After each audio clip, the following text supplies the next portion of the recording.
ایک جگہ اور ایک واقعہ ہے کہ ایک شخص فجر کی نماز کے لیے نکلتا ہے اور اندھیرے کے سبب وہ کیچڑ میں گر جاتا ہے، تو وہ گھر دوبارہ جاتا ہے، اپنے کپڑے چینج کرتا ہے اور واپس جب نکلتا ہے تو اسی طرح وہ دوبارہ کیچڑ میں گر جاتا ہے۔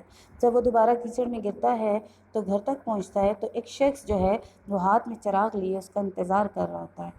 گھر جاتا ہے، وہ کپڑے چینج کرتا ہے اور واپس نماز کے لیے جب آتا ہے تو اس مرتبہ وہ گرتا نہیں ہے، کیونکہ چراغ کی روشنی سے وہ اپنی مقام تک پہنچ جاتا ہے، یعنی مسجد تک پہنچ جاتا ہے اور نماز پڑھ لیتا ہے۔ جب وہ باہر نکلتا ہے تو وہی شخص چراغ لے کے کھڑا ہوتا ہے، تو اس شخص سے نمازی جو ہے اس شخص سے پوچھتے ہیں کہ تم کون ہو؟ تو وہ کہتا ہے کہ میں ابلیس ہوں۔ تو وہ نمازی کہتا ہے کہ تم نے میرے لیے کیوں چراغ پکڑا ہوا ہے؟ تمہیں تو خوش ہونا چاہیے کہ میری نماز، اگر تم نہ چراغ پکڑتے تو میری نماز رہ جاتی۔ جس پر ابلیس کہتا ہے کہ جب پہلی بار تم نے ٹھوکر کھائی تو اللہ تعالیٰ نے تمہارے سارے گناہ معاف کر دیے، اسی طرح اگر تم نے جب دوسری مرتبہ ٹھوکر کھائی تو اللہ تعالیٰ نے تمہارے سارے خاندان کو بخش دیا۔ میں نے سوچا کہ اب کی بار جب تمہیں ٹھوکر لگے گی تو اللہ تعالیٰ یہ نہ ہو کہ پورے گاؤں کی ہی مغفرت فرما دے، اسی لیے میں تمہارے لیے چراغ لے کے آیا ہوں اور تجھے مسجد تک پہنچا دیا۔ تو اس واقعے سے ہمیں کیا ثابت ہوتا ہے کہ نماز جو ہے وہ دل کی ٹھنڈک، آنکھوں کی ٹھنڈک، ذہن کا سکون اور دنیا اور آخرت کی بھلائی ہے۔